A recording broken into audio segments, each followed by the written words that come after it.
When I opened my results, I kind of started bawling, and my mom thought I failed IB because it was like a sad kind of bawling. When I first started, I was a bit hesitant because I knew I wanted to do English literature, but at the same time, there was all this worry about it not being lucrative, so a lot of people encouraged me to take more stable subjects or more financially viable subjects. I wasn't bad at math or like science. I knew that I wanted to do English literature.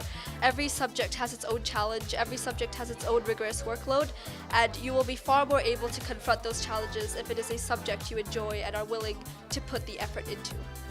I feel like the cliche thing is to say, oh, I had this one memorable moment where it made me want to be a doctor, but to me it wasn't. I would say it's a combination of service work, not just going to Vietnam, not just being with Orbis, but working in Eastern Hospital.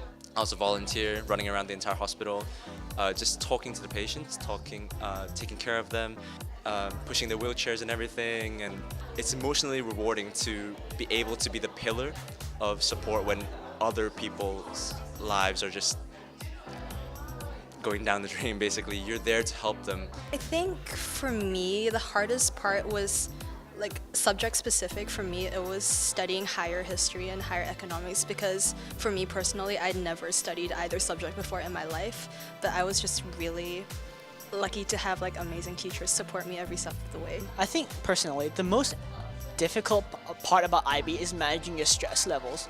There'll be periods of IB where you're literally doing every single component at once. So you have like tests, you have internal assessments, you have orals, you've got your uni applications.